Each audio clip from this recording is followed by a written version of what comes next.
નમસ્કાર મિત્રો, દેશ અને દુનિયાના સૌથી મોટા સમાચારમાં આપનું સ્વાગત છે। તો આજના તાજા સમાચાર મેળવવા માટે વિડીયોને અંત સુધી જોતા રહો અને આવા જ દરરોજના સમાચાર સૌથી પહેલા મેળવવા માટે આ ચેનલને સબસ્ક્રાઇબ કરવાનું ના ભૂલતા। તો મિત્રો આજના પ્રથમ સમાચાર વિશે વાત કરી તો ખાસ કરીને જે વડોદરાની અંદર પુલ દુર્ઘટના બની છે તેને લઈને આજે ચોંકાવનારા નવા મિત્રો આંકડાઓ સામે આવ્યા છે। મોટો ખુલાસો કરવામાં આવ્યો છે। વાત કરીએ તો મિત્રો ખાસ કરીને જે ગંભીરા બ્રિજ દુર્ઘટના બની છે, ખાસ કરીને 2 દિવસ પહેલા તેની અંદર મૃત્યુ આંકડાની અંદર મોટો વધારો આજે ફરી એકવાર થયો છે। ટોટલ મિત્રો 21 જેટલા મૃત્યુ આંકડાઓ આજની તારીખની અંદર નોંધાયા છે। ત્યારે મિત્રો બીજી તરફ જે છે તે ખાસ કરીને ગુજરાત રાજ્યના બીજા બધા બ્રિજને પણ ખાસ કરીને આ પ્રકારની કોઈ દુર્ઘટના ફરીવાર ના બને તે માટે જે છે તે ચકાસણી માટે પણ કહી દેવામાં આવ્યું છે। ખાસ તો એક તાપી બ્રિજ ઉપર 1 મહિના માટે ભારે વાહનોની અવરજવર ઉપર પણ અત્યારે હાલ પ્રતિબંધ મૂકી દેવામાં આવ્યો છે। આટલું જ નહીં, ભરૂચથી સુરત સુધીના નેશનલ હાઈવે 48 ઉપર પણ મિત્રો જે છે તે અત્યારે ખાસ કરીને મિત્રો જે છે તે અવરજવર બંધ 1 મહિના માટે કરવાનું કહેવામાં આવ્યું છે, કારણ કે હવે મિત્રો જે છે તે આ દુર્ઘટના બીજી વાર ના બને તે માટે સરકાર કડક એક્શનમાં છે। ત્યારે મૃત્યુ આંકડા જે છે તે લગાતાર વધી રહ્યા છે। તો ત્યાર પછીના મહત્વના સમાચાર મિત્રો જોઈ લઈએ તો ભ્રષ્ટાચાર અંગે નીતિન ગડકરીએ કરી મોટી જાહેરાત। જોઈએ તો મિત્રો જે ખાસ કરીને 2 દિવસ પહેલા એક પુલ દુર્ઘટના બની છે ત્યારબાદ લોકો જે છે તે ઘણા બધા સવાલો ઊભા કરી રહ્યા છે ભ્રષ્ટાચાર અને કૌભાંડને લઈને। તેને લઈને નીતિન ગડકરી દ્વારા મોટી જાહેરાત કરવામાં આવી। તેમણે કહ્યું કે નબળી કામગીરી કરનારાઓ, અધિકારીઓ અને કોન્ટ્રાક્ટર્સ સામે તપાસ શરૂ કરવામાં આવી છે। જાણી જોઈને ભૂલો કરનારાઓ વિરુદ્ધ જે છે તે હવે આકરી કાર્યવાહી પણ કરવામાં આવશે।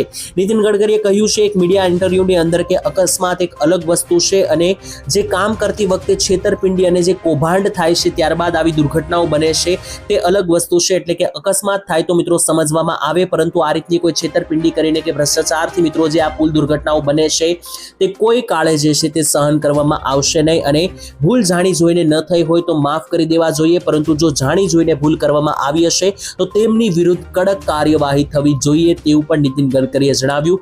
અને 2 દિવસ પહેલા મિત્રો આ અંગે જે છે તે ઘણા બધા લોકોએ રોષ પણ ઉત્પન્ન કર્યો હતો, કારણ કે ગુજરાત રાજ્યની અંદર અવારનવાર આવા કિસ્સાઓ બની રહ્યા છે। 2 વર્ષ પહેલા હરણી તળાવનું મિત્રો બન્યું હતું, 5 વર્ષ પહેલા તક્ષશિલા અગ્નિકાંડ થયો હતો, ત્યાર પછી હમણાં જ તાજું વિમાન દુર્ઘટના બની હતી જેમાં તો 250 લોકોથી વધારે મૃત્યુ પામ્યા અને ફરી વખત એને 1 મહિનો નથી થયો ત્યાં આ મિત્રો બ્રિજ તૂટ્યો છે। તો શું ગુજરાતમાં વારંવાર આવી ઘટનાઓ લોકો જે છે તે શું વારંવાર આ પ્રકારની ઘટનાઓની અંદર ભોગ લેવા માટે જ ટેક્સ પે કરે છે તેવું પણ ઘણા બધા લોકોએ જે છે તે સવાલો ઊભા કર્યા। ત્યાર પછીના મહત્વના સમાચાર જોઈ લઈએ તો ગુજરાત રાજ્યની અંદર આજથી વરસાદનું જોર વધશે। ખાસ સાવધાન થઈ જજો, કારણ કે મિત્રો ઘણા બધા દિવસના વિરામ બાદ હવે જે છે તે 8 થી 10 ઇંચ વરસાદ પડવાની શરૂઆત થઈ જવાની છે। છેલ્લા ઘણા દિવસથી મિત્રો આ રીતનો કોઈ મોટો વરસાદ જોવા નથી મળ્યો, તો આજે તૈયારીમાં રહેજો। હવામાન વિભાગ દ્વારા કહેવામાં આવ્યું છે માછીમારોને આજથી આગામી 5 દિવસ દરિયો ન ખેડવાનું પણ કહેવામાં આવ્યું છે, કારણ કે તમને મિત્રો જણાવી દઈએ તો દરિયાકાંઠે ભારે પવનો ફૂંકાવાના છે। ખાસ તો 40 કિલોમીટર પ્રતિ કલાકના પવનો પણ ફૂંકાવાના છે અને માત્ર પવનો જ નહીં, બીજી બાજુ વરસાદનું એક રૌદ્ર સ્વરૂપ જોવા મળવાનું છે, કારણ કે અરબ સાગર અને બંગાળની ખાડી બંને તરફથી એક મોટી સિસ્ટમ હવે આવી ચૂકી છે જે મિત્રો ગુજરાત રાજ્યને ધમરોળશે। ખાસ 12 તારીખથી શરૂ થઈ જશે મેઘતાંડવ, તે આગામી 17 થી 18 જુલાઈ સુધી ચાલે તેવી આગાહી। ત્યાર પછીના મહત્વના સમાચાર જોઈ લઈએ તો તહેવારો બગડવાના લઈને મોટા એંધાણ મિત્રો, કારણ કે મોંઘવારીમાં ભાવ વધારો લગાતાર થઈ રહ્યો છે, તેનાથી લોકો દુઃખદ થયા છે। વાત કરીએ તો મિત્રો તેલની અંદર આજે મોટો ભાવ વધારો થયો છે। ખાસ તેલ વગર ભારતીય રસોઈ અધૂરી છે તેવું કહેવામાં આવી રહ્યું છે। અને હવે મિત્રો 15 થી 20 દિવસ બાદ ગુજરાત અને ભારતમાં મોટા તહેવારો આવી રહ્યા છે। શ્રાવણ માસની શરૂઆત થતાની સાથે રક્ષાબંધન, જન્માષ્ટમી જેવા તહેવારો આવી રહ્યા છે, તેની પહેલા જે છે તે તેલના ભાવમાં વધારો કરવામાં આવ્યો છે। તેને લઈને લોકોમાં જે છે તે અત્યારે ખાસ કરીને ગૃહિણીઓના બજેટ ખોરવાયા છે, કારણ કે તેલ વગર મિત્રો જે છે તે કોઈ પણ રસોઈ બનતી નથી। તેની અંદર સિંગ તેલ અને કપાસિયાના તેલના ડબ્બે મિત્રો 80 રૂપિયાનો વધારો થયો છે। સિંગ તેલનો ડબ્બો 2380 રૂપિયાથી વધીને 2450નો થઈ ચૂક્યો છે, ઓલમોસ્ટ 2500 રૂપિયાનો થઈ ચૂક્યો છે। તો બીજી તરફ જે છે તે મિત્રો કપાસિયા તેલના ડબ્બાનો ભાવ 2200 રૂપિયા 2220 રૂપિયાથી વધીને 2300 રૂપિયાએ પહોંચ્યો છે। આમ લગાતાર મિત્રો જે છે તે મોંઘવારી વધી રહી છે। અત્યારે શાકભાજીના ભાવમાં પણ નોંધપાત્ર વધારો થયો છે। 2 થી 3 મહિના પહેલા ગેસ સિલિન્ડરમાં પણ વધારો થયો હતો। ત્યાર પછીના મહત્વના સમાચાર જોઈએ તો ગરીબોને મળશે હવે 1.7 લાખ રૂપિયાની સહાય. ખાસ આ યોજનાની અંદર ફોર્મ ના ભર્યું હોય તો અત્યારે જ ભરી દેજો. ગુજરાત રાજ્યના લોકોને હવે મિત્રો જે છે તે પોતાનું સપનું પૂરું કરવા ઘર બનાવવા માટે સરકાર 1,70,000 રૂપિયા આપી રહી છે. મિત્રો પહેલા આ યોજનામાં માત્ર 1 લાખ રૂપિયાની અને 1,20,000ની સહાય મળતી હતી, પરંતુ આની અંદર હવે વધારો થયો છે. ગામડામાં રહેતા લોકોને મિત્રો પોતાનું ઘર મળે એ માટે સરકારે એક મોટો નિર્ણય લીધો છે. આપણા મુખ્યમંત્રી ભૂપેન્દ્ર પટેલ દ્વારા મિત્રો જે છે તે પ્રધાનમંત્રી આવાસ યોજના ચલાવવામાં આવે છે, જેની અંદર સરકાર હવે પોતાનું ઘર બનાવવા માટે લોકોને જે છે તે 1,70,000 રૂપિયાની સહાય આપશે. તો જો મિત્રો તમારું પણ પોતાનું ઘર ના હોય અને મિત્રો તમારે પણ પોતાનું ઘર બનાવવું હોય તો તેના માટે તમે આ યોજનામાં અરજી કરી શકો, જેમાં સરકાર 1,70,000 રૂપિયાની સહાય જે છે તે તમને તમારું ઘર બનાવવા માટે આપશે. ત્યાર પછીના મહત્વના સમાચાર જોઈએ તો મિત્રો સરકારી યોજનાનો લાભ લઈને લાખો ખેડૂતોએ મેળવ્યો મફત મોબાઈલ. જ્યાં મિત્રો મફત ફોન યોજના અંગે અમે ઘણી વખત તમને સમાચાર આપતા હોઈએ છીએ. આ યોજનાની અંદર જે છે તે લાભ લઈને ગુજરાતના હજારો ખેડૂતોએ મફત ફોન મેળવ્યા છે. તમે કઈ રીતના મેળવી શકો તે જણાવીએ તો મિત્રો ગુજરાત રાજ્યની અંદર સરકારે જે છે તે ખાસ કરીને ખેડૂત માટે એક મહત્વનો નિર્ણય લીધો છે. તે નિર્ણય વિશે વાત કરીએ તો મિત્રો એક યોજના સરકાર દ્વારા ચલાવવામાં આવે છે, જે યોજનાની અંદર જે છે તે ખાસ કરીને સરકાર ખેડૂતોને મોબાઈલ લેવા માટે 6,000 રૂપિયા સુધી સહાય આપે છે. હવે મિત્રો જણાવી દઈએ તો મોબાઈલ ફોન અત્યારના સમયની અંદર ખૂબ જ મહત્વનો છે, વિદ્યાર્થીથી લઈને યુવાઓથી લઈને વૃદ્ધો માટે અને ખેડૂતો માટે. કારણ કે ખેડૂતો જે છે તે વિવિધ અનેકો યોજનાઓ વિશે જાણી શકે, આધુનિક પદ્ધતિની ખેતી વિશે શીખી શકે. આ માટે મોબાઈલ ખૂબ જરૂરી છે અને ઘણા બધા ખેડૂતો પાસે એટલા રૂપિયા હોતા નથી, જેથી હવે ખેડૂતોને મોબાઈલ ખરીદવા માટે સરકાર 6,000 રૂપિયા આપી રહી છે આ યોજનાની અંદર, મોબાઈલ સહાય યોજનામાં. અને આ યોજનાની અંદર જે છે તે હજારો ખેડૂતો ગુજરાતના ઓલરેડી મોબાઈલ લઈ પણ લીધો છે. તો જો મિત્રો તમારે પણ મોબાઈલની જરૂરિયાત હોય તો તમે પણ આ યોજનામાં અરજી કરી શકો. ત્યાર પછીના મહત્વના સમાચાર મિત્રો જોઈએ તો ખાસ કરીને હવે આ યોજના ગરીબો અને મધ્યમ વર્ગના લોકોના ભાગ્ય બદલશે. મોદીજી દ્વારા કરવામાં આવી મોટી જાહેરાત. મિત્રો પ્રધાનમંત્રી મોદીએ જે છે તે લાભાર્થીઓને અભિનંદન પાઠવતા જણાવ્યું કે મુદ્રા યોજના એ મિત્રો એક દાયકામાં નાણાકીય સહાયનો લાભ ન મળી શકતા લોકો માટે આ યોજના જે છે તે ભાગ્ય બદલતી યોજના છે. કારણ કે મિત્રો ખરેખર એવા લોકો કે જેમને કંઈ પોતાનું નવું શરૂ કરવું હોય, પોતાનો નવો બિઝનેસ અથવા વ્યાપાર બનાવવો હોય અને જો તેમની પાસે પૈસા અથવા રોકાણ ના હોય તો આ યોજના જે છે તે આવા લોકોના ભાગ્ય બદલશે તેવું મોદીજીએ કહ્યું. કારણ કે મુદ્રા યોજના અંતર્ગત સરકાર 1 લાખ 2 લાખ નહીં પરંતુ 10 થી 20 લાખ રૂપિયા સુધીની સહાયની ફાળવણી આપે છે, જેની અંદર તમારે જો વ્યવસાય બિઝનેસ અથવા ધંધો કરવો હોય તો તેના માટે તમને આ પૈસા આપવામાં આવશે લોન રૂપે. અને એ પણ મિત્રો જે છે તે નજીવા વ્યાજદર ઉપર જ તમને આપવામાં આવશે. તો ખાસ કરીને એવા લોકો કે જે કંઈક મોટું કરવા માંગે છે તેના ભાગ્ય બદલનારી આ યોજના બનશે. ત્યાર પછીના મહત્વના સમાચાર મિત્રો જોઈએ તો ખાસ કરીને 3 સવારી વાહનોને લઈને મોટો દંડ ફટકારવામાં આવશે. ખાસ સાવચેત રહેજો. તો મિત્રો વાહન ચાલકો ખાસ ધ્યાન આપે, જો તમે પણ મિત્રો 3 સવારીમાં વાહન ચલાવતા હોય તો ચેતજો. કારણ કે જો મિત્રો તમારા બાળકને વાહન ચલાવવાની પરવાનગી આપો છો તો ખાસ એની પહેલા કેટલાક નિયમો જાણવા જરૂરી છે. અને જો મિત્રો તમે વાહન ચલાવો છો અને જો મિત્રો તમે 3 સવારીમાં પકડાશો તો તમને જે છે તે 1,000 રૂપિયાનો દંડ જે છે તે ભરવો પડશે. હવે મિત્રો ત્રીજી સવારીમાં બેસેલું વ્યક્તિ જો 4 વર્ષથી વધારે હશે તો તેને ગણવામાં આવશે. 2 થી 3 વર્ષનું છોકરું હશે તો મિત્રો એને 2 સવારી જ ગણવામાં આવશે, એને કોઈ ત્રીજી સવારી ગણવામાં નહીં આવે. પરંતુ ત્રીજા વ્યક્તિની જો ઉંમર 4 વર્ષથી વધારે હશે તો તેને કમ્પલસરી 3 સવારી ગણવામાં આવશે અને તેને 1,000 રૂપિયાનો દંડ પણ ભરવો પડશે. તો ખાસ દરેક વાહન ચાલકો જે છે તે ચેતજો, કારણ કે અત્યારે જે છે તે મિત્રો વાહન નિયમો અવારનવાર બદલાતા હોય છે.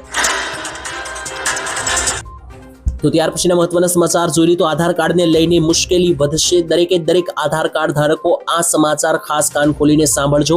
મિત્રો હવે જે છે તે નવા આધાર કાર્ડ નોંધણી માટે નવા કડક નિયમો લાગુ થઈ ગયા છે. તો હવે જે નવા આધાર કાર્ડ જે છે તે બનશે નહીં. નવા આધાર કાર્ડ બનાવવા માટે લોઢાના ચણા ચાવવા પડશે. જ્યાં મિત્રો ટાઈમ્સ ઓફ ઇન્ડિયાના અહેવાલ અનુસાર સરકારે નિર્ણય લીધો છે કે ભવિષ્યમાં પાસપોર્ટ, રેશન કાર્ડ, જન્મ પ્રમાણપત્ર અને મેટ્રિક્યુલેશન પ્રમાણપત્ર જેવા દસ્તાવેજોના ઓનલાઈન ડેટાબેઝને આધારે આધાર કાર્ડ સાથે લિંક કરવામાં આવશે અને તેની ચકાસણી કરવામાં આવશે. આનાથી નકલી દસ્તાવેજો દ્વારા આધાર કાર્ડ બનાવવાની શક્યતાઓ ઓછી થશે. એટલે કે મિત્રો જે છે તે પ્રોસેસ વધારે મુશ્કેલ કરવામાં આવી છે. આધાર કાર્ડ બનાવવા માટે હવે ઝટ લઈને મિત્રો તમારું આધાર કાર્ડ સરળતાથી બની જશે નહીં, કારણ કે દેશની અંદર 140 કરોડથી વધારે આધાર કાર્ડ બની ગયા છે. ઘણા બધી પરિસ્થિતિમાં મિત્રો બહારના દેશોથી આવીને લોકો જે છે તે અલગ રીતે અથવા મિત્રો ઘૂસણખોરી કરીને કોઈ પણ રીતે આધાર કાર્ડ બનાવીને અહીંયા ઇલીગલ રીતે પણ રહેતા હોય છે. તો આવા લોકોને પકડવા માટે આધાર કાર્ડ બનાવવાની પ્રોસેસ અને પ્રક્રિયા મુશ્કેલ કરવામાં આવી. ત્યાર પછીના મહત્વના સમાચાર મિત્રો જોઈએ તો પૂર દુર્ઘટનાને લઈને મિત્રો લોકોમાં ભારે ગુસ્સો જોવા મળ્યો, કારણ કે હજુ તો વિમાન દુર્ઘટના મિત્રો અમદાવાદમાં બની તેને 1 મહિનો પૂર્ણ નથી થયો, ત્યાં જ ગુજરાતની અંદર આવી બીજી ઘટના બની છે. તેને લઈને લોકોએ સરકાર ઉપર સવાલો ઉભા કર્યા, તો લોકોની સાથે કેટલાક નેતાઓએ પણ મિત્રો સવાલ ઉભા કર્યા સરકાર વિરુદ્ધ, કારણ કે આમ આદમી પાર્ટીના ગુજરાત પ્રદેશ પ્રમુખ ઈસુદાનભાઈ ગઢવીએ જણાવ્યું કે ગુજરાતમાં ફરી એકવાર મોટી દુર્ઘટના ઘટી છે. આ દુર્ઘટના માનવ સર્જિત દુર્ઘટના છે, એટલે કે કોઈ માણસે કરાવેલી દુર્ઘટના છે.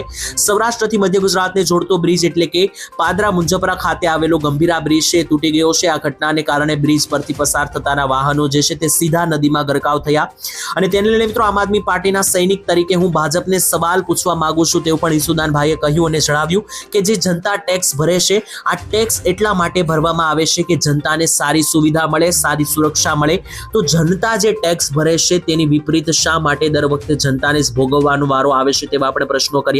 જનતાને સુરક્ષા આપો અને વ્યવસ્થા આપો તેવી પણ માંગણી કરી ઈસુદાનભાઈ ગઢવી. સાથે જ મિત્રો તેમણે જણાવ્યું આજે ટેક્સ રૂપે નાણાં સરકારને આપવામાં આવે છે, તે નાણાં તમે ભ્રષ્ટાચાર કરીને ખાઈ જાવ છો, તેવું પણ કહેવામાં આવ્યું. અને ટેક્સના આટલા બધા રૂપિયા આપ્યા બાદ પણ જનતા મરી રહી છે. આને લઈને જનતા ક્યાં સુધી ભાજપનો ભ્રષ્ટાચારનો ભોગ બનતી રહેશે, તેવા પણ સવાલો કર્યા. અને માત્ર નેતાઓને લોકોમાં પણ અત્યારે રોષનો માહોલ છે, કારણ કે સરકાર ટોલ ટેક્સના રૂપિયા તો ઉઘરાવે છે, પરંતુ શું લોકોને સુરક્ષા આપે છે કે નહીં, તે મોટો સવાલ બન્યો. તો ત્યાર પછીના મહત્વના સમાચાર મિત્રો જોઈએ તો જ્યાં સુધી રસ્તા છે ત્યાં સુધી ખાડા તો રહેવાના, તેવું મિત્રો કહી દેવામાં આવ્યું છે સરકારી મંત્રી દ્વારા. તેને લઈને લોકોમાં રોષ, કારણ કે મિત્રો આ શું બોલી ગયા મંત્રી, તેના વિશે વાત કરીએ તો મધ્યપ્રદેશના મિત્રો જે છે તે PWD મંત્રી રાકેશભાઈ સિંહે જણાવ્યું હતું કે હજુ સુધી એવી કોઈ ટેકનોલોજી આવી નથી કે જેને આધારે આપણે કહી શકીએ કે આપણે એવા રસ્તા બનાવીશું કે જેમાં ક્યારેય ખાડા નહીં હોય. એટલે કે એવી કોઈ ટેકનોલોજી જ નથી બની કે જેનાથી ખાડા અટકાવી શકાય, તેવું મિત્રો અહીંયા મંત્રી દ્વારા કહેવામાં આવ્યું. જેમાં ક્યારેય ખાડા ના પડે એવી કોઈ ટેકનોલોજી નથી આવી. જ્યાં સુધી રસ્તા છે ત્યાં સુધી ખાડા તો રહેશે જ, તેવું પણ કહેવામાં આવ્યું. જે રસ્તો 4 વર્ષ સુધી ખરાબ ન થવો જોઈએ તે 6 મહિનામાં ખાડા પડી જાય છે, તે ખોટું છે, તેવું મિત્રો લોકોએ મિત્રો પ્રશ્નો કર્યા. કારણ કે ખાસ કરીને સરકાર તરફથી કરોડો રૂપિયાના પેકેજ જાહેર કરવામાં આવતા હોય છે રસ્તાના સમારકામ માટે અથવા તો રસ્તાઓ બનાવવા માટે, છતાં પણ ઘણી વખત એવું બનતું હોય છે કે જે રસ્તો બન્યો તે 1 વર્ષ પણ ટકતો નથી, અને 2-3 મહિનાની અંદર જ જે છે તે રોડ ખાસ કરીને ખાડા દેખાવા મળે છે અને ઉખડવા પણ મિત્રો કેટલાક કિસ્સાઓમાં મળે છે, તેવા પણ વિડીયોઝ જે છે તે આપણે જોતા હોઈએ છીએ. મિત્રો આ મુદ્દે તમારું શું કહેવું છે જરૂર કોમેન્ટમાં લખી દેજો. ત્યાર પછીના ખૂબ જ મહત્વના સમાચાર જોઈએ તો ખેડૂતોને પાક નુકસાન સહાય આપવામાં આવશે. મોટા સમાચાર. જી હા મિત્રો, વરસાદને કારણે જ ખેડૂતોને જે કંઈ નુકસાન થયું છે તેની ખેડૂતો દ્વારા માંગણી કરવામાં આવી હતી, અને તેને લઈને મિત્રો હવે ખેડૂતોને જે છે તે રાહત પેકેજ અંતર્ગત પૈસા આપવામાં આવશે. ઓક્ટોબર 2024માં મિત્રો થયેલા પાક નુકસાન માટે સરકારે રાહત પેકેજની જાહેરાત કરી છે. ગુજરાત રાજ્યના છોટાઉદેપુર, જામનગર, અમરેલી, ભાવનગર, સુરેન્દ્રનગર અને રાજકોટ જિલ્લામાં તોફાની અતિ ભારે વરસાદ પડ્યો હતો, તેને કારણે ભારે નુકસાન ગયું હતું, અને તેને લઈને સરકાર તરફથી જે છે તે હવે સહાય ચૂકવવામાં આવશે. સરકારના નિયમ મુજબ મિત્રો જે ખેડૂતોને 33% વધારે નુકસાની ગઈ હોય તે જ ખેડૂતોને સહાય મળશે. આ સિવાય 2 હેક્ટરની મર્યાદામાં પ્રતિ હેક્ટર સરકાર 11,000 રૂપિયાની સહાય ખેડૂતોને આપશે.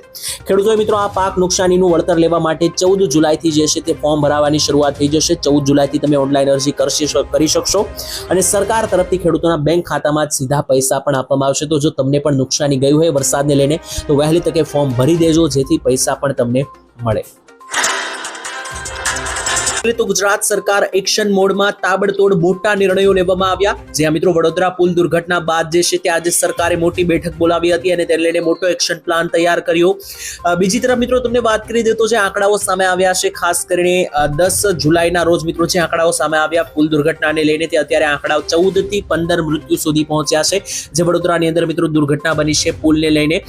ત્યાર પછી મિત્રો જે છે તે આને લઈને સરકાર હવે આગળ શું કરશે, પ્લાન બનાવશે, તેને લઈને પણ મોટા સમાચાર. ખાસ કરીને અકસ્માતને લઈને કમિટીની રચના કરવામાં આવી છે. બ્રિજ દુર્ઘટના એટલે કે જે પુલ તૂટ્યો છે તેને લઈને તપાસ માટે 6 સભ્યોની કમિટી બનાવવામાં આવી છે. આ કમિટી જે છે તે મિત્રો બ્રિજ શા માટે તૂટ્યો તેના કારણો, તેની મિત્રો ક્ષતિ શું હતી, બેદરકારી શું હતી, તે દરેક વસ્તુની તપાસ હાથ ધરવામાં આવશે. અને આ પુલ તૂટવાની દુર્ઘટનાનો પ્રાથમિક અહેવાલ જે છે તે કમિટી દ્વારા રજૂ કરવામાં આવશે, અને આ દુર્ઘટનાના સંપૂર્ણ અહેવાલ માટે 30 દિવસ આપવામાં આવ્યા છે. 30 દિવસની અંદર જ આ કમિટી જે છે તે સરકારને સોંપશે રિપોર્ટ કે શા કારણે આ બધું થયું, પુલ શા શા માટે તૂટ્યો, તેની પાછળ શું કારણ છે, શું બેદરકારી હતી કે નહીં, અને જો મિત્રો ભવિષ્યમાં આવી કોઈ દુર્ઘટના ના બને તે માટે કમિટી સૂચનો પણ આપશે અને બધા પુલની મિત્રો જે છે તે રેગ્યુલર હવે ચેકિંગ પણ કરવામાં આવશે તેવા પણ મિત્રો નિર્ણયો જે છે તે તંત્ર દ્વારા લેવામાં આવ્યા.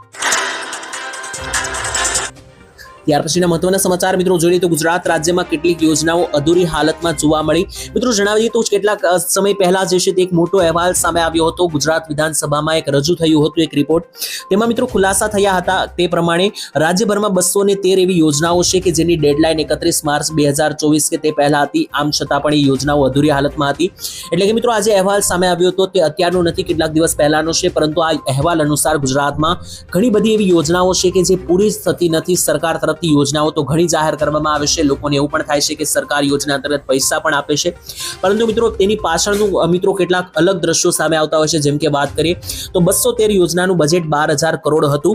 આ સિવાય મિત્રો રિપોર્ટમાં સામે આવ્યું કે કેન્દ્ર સરકારની યોજના માટે રાજ્ય સરકાર જે એજન્સી બનાવે છે આ એજન્સીના ખાતામાં 8,000 કરોડ તો વપરાયા વગરના જ પડ્યા છે. એટલે કે 12,000 કરોડનું સરકારે પેકેજ જાહેર કર્યું હતું, તેમાં 8,000 કરોડ તો વાપરવામાં જ નથી આવ્યા લોકો માટે, યોજનાઓ માટે, અને આમના મિત્રો અકાઉન્ટમાં પડ્યા છે તેવું પણ મિત્રો જે છે તે રિપોર્ટની અંદર સામે આવ્યું હતું. તો ત્યાર પછીના મોટા સમાચાર મિત્રો જોઈએ તો ખજાનો ખેડૂતોની આવક કેટલી છે દર મહિનાને લઈને મિત્રો મોટો સર્વે હાથ ધરવામાં આવ્યો, જેની અંદર મિત્રો જે છે તે દર મહિનાની એવરેજ ખેડૂતોની આવક કયા રાજ્યમાં કેટલી છે તેનો જે સર્વે થયો તેમાં ગુજરાત માટે એક ખૂબ જ દુઃખદ સમાચાર, કારણ કે ગુજરાત મિત્રો આ ક્રમની અંદર 11મા નંબરે આવે છે ભારતમાં, અને ગુજરાતના ખેડૂતોની આવક માત્ર 12,600 રૂપિયા પ્રતિ મહિનાની આ સર્વેમાં સામે આવી. જોકે સૌથી વધારે આવક જે છે તે મિત્રો મેઘાલયના ખેડૂતોની, ત્યાંના ખેડૂતો મિત્રો દર મહિને અંદાજિત 30,000 રૂપિયા કમાઈ રહ્યા છે, જ્યારે ગુજરાતના ખેડૂતોની માત્ર ને માત્ર 12,600 રૂપિયા મહિનાની આવક સામે આવી. હવે તમે જ મિત્રો વિચારી શકો કે માત્ર ને માત્ર 12,000 રૂપિયા પ્રતિ મહિનાની ખેડૂતોની આવક છે, જે 12 મહિનાની ટોટલ કરીએ તો ટોટલ જોવા જઈએ તો 1.5 લાખ રૂપિયા પણ મુશ્કેલથી થાય છે. હવે તમે જ વિચારી શકો કે વર્ષની 1.5 લાખ રૂપિયાની જે કમાણી છે ખેડૂતોની, તેમાંથી બાળકોની શાળાની ફી ભરવી, પોતાનું ઘરનું ગુજરાન ચલાવવું, અથવા તો જો કોઈ નાના મોટા પ્રસંગો આવે તો આ બધી જ વસ્તુ કેવી રીતના પૂરી પાડે તે ખાસ જોવાનું રહ્યું.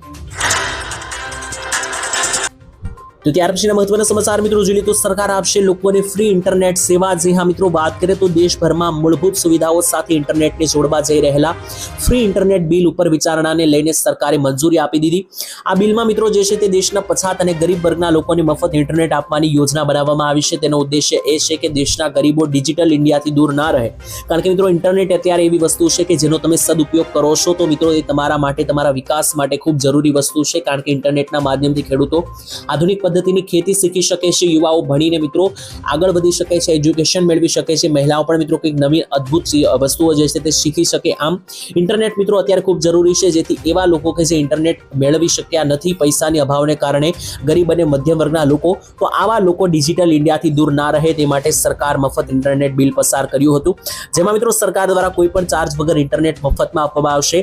ફ્રી ઇન્ટરનેટ બિલ મિત્રો ગયા વર્ષે ડિસેમ્બર મહિનામાં રાજ્યસભામાં રજૂ કરવામાં આવ્યું હતું. રાષ્ટ્રપતિ દ્રૌપદી મુર્મુએ મિત્રો ગૃહને આ બિલ ઉપર વિચારણા કરવાની પણ ભલામણ કરી હતી. તો ત્યાર પછીના મહત્વના સમાચાર જોઈ લઈએ તો ખાસ કરીને 2,000 રૂપિયાનો હપ્તો કઈ તારીખે આવશે, મોટા સમાચાર સામે આવ્યા. જ્યાં મિત્રો લાખો ખેડૂતો ગુજરાતના કે જે 2,000 રૂપિયાના હપ્તાની રાહ જોઈને બેઠા છે. આ બધા જ ખેડૂતો હવે ખાસ જોઈ લેજો, કારણ કે મિત્રો તારીખોને લઈને મોટા સમાચાર. અહેવાલો અનુસાર પ્રધાનમંત્રી મોદી 18 તારીખે એટલે કે આવનારી 18 જુલાઈએ બિહારના મોતીહારી ગામની મુલાકાત લેવાના છે, અને આ દરમિયાન મિત્રો જે છે તે હપ્તો જાહેર કરી શકે, કારણ કે મિત્રો જે છેલ્લો 19મો હપ્તો આવ્યો હતો તે પણ મોદીજીએ બિહારમાંથી જાહેર કર્યો હતો. તો ફરી એકવાર મોદીજી બિહાર જઈ રહ્યા છે આગામી 18 તારીખે એટલે કે 18 જુલાઈએ. ત્યારે મિત્રો બિહાર ખાતેથી દેશના કરોડો ખેડૂતોને 2,000 રૂપિયાના હપ્તાની ભેટ મોદીજી આપી શકે. જોકે મિત્રો સરકાર દ્વારા હજુ સુધી આની સત્તાવાર પુષ્ટિ થઈ નથી, પરંતુ અનુમાનના આધારે મેં તમને જણાવીએ તો ખાસ કરીને જે દર વર્ષે મિત્રો દર વખતે જે હપ્તા આવતા હોય છે તેના વિશે વાત કરીએ તો દર હપ્તાની વચ્ચે 4 મહિનાનો બ્રેક હોય છે. અત્યારે છેલ્લો હપ્તો આવ્યો તેને 4.5 મહિના થઈ ગયા છે, એટલે હવે હપ્તાનો મિત્રો કટોકટીનો સમય થયો છે. તેની વચ્ચે મોદીજી બિહારની મુલાકાત પણ લઈ રહ્યા છે, જેનાથી બની શકે કે મોદીજી જે છે તે મિત્રો આવનારી 18 જુલાઈએ ખેડૂતોના ખાતામાં હપ્તો મોકલે. ત્યાર પછીના મહત્વના સમાચાર મિત્રો જોઈ લઈએ તો શા માટે અત્યારે લોકો જે છે તે લોનના સિકંજામાં ફસાઈ રહ્યા છે, મોટો સર્વે સામે આવ્યો. મિત્રો અત્યારે બદલી રહેલા સમયમાં જે છે તે ભારતમાં લોકોની લાઈફસ્ટાઈલમાં પણ બદલાવ આવ્યો છે, એટલે કે જીવન જીવવાની શૈલીઓ બદલાઈ છે. પહેલા જે છે મિત્રો મધ્યમ વર્ગના લોકો જે છે તે અલગ જીવન શૈલી જીવતા હતા, પરંતુ હવે અમીરોની જિંદગી જોઈને મિત્રો મધ્યમ વર્ગના લોકો પણ એના જેવી મિત્રો જે છે તે લાઈફસ્ટાઈલ બનાવવા માંગે છે અને તેનો સહારો જે છે તે લોનનો સહારો લઈને આ વસ્તુ કરવા માંગે છે. કારણ કે મિત્રો અત્યારે નાની મોટી બધી જ વસ્તુઓ તમે લેવા જાઓ તેની ઉપર લોન મળી જાય છે. ખાસ કરીને મામૂલી મિત્રો તમે ફર્નિચર, ખુરશી કે કોઈ ટેબલ લેવા જાઓ તેના ઉપર પણ મિત્રો તમને લોન કરી આપવામાં આવે છે. તો તેનાથી જ દરેક લોકો જે છે તે પોતાને મિત્રો જે છે તે લોન ઉપર બધી વસ્તુઓ લઈને ફસાવી રહ્યા છે. પછી મિત્રો જ્યારે સ્થિતિ એવી બની જાય કે પહેલી લોન દેવાના પૈસા ના હોય ત્યારે આવા લોકો બીજી લોન પણ ઉપાડતા હોય છે, અને ત્યાર પછી જ્યારે મિત્રો એટલી સ્થિતિ ખરાબ થઈ જાય, જ્યારે લોનના મિત્રો હપ્તા ભરવા માટે જ્યારે પૈસા હોતા નથી, ત્યારે પરિવારના બાળકોને પણ શિક્ષણમાંથી પાછા ખેંચતા હોય છે ઘણા બધા લોકો. તો મિત્રો આ દરેક કારણોસર છે કે લોકો અત્યારે લોનમાં ફસાઈ રહ્યા છે, કારણ કે લેવિશ અથવા તો અમીર જેવી મિત્રો લાઈફસ્ટાઈલ જે છે તે મિત્રો મધ્યમ વર્ગના લોકો જે છે તે જીવવા માંગતા હોય છે, અને ખાસ કરીને લોનના સિકંજામાં મોટા ભાગે ફસાતા હોય છે. આ અંગે તમારું શું કહેવું છે જરૂર કોમેન્ટમાં લખજો.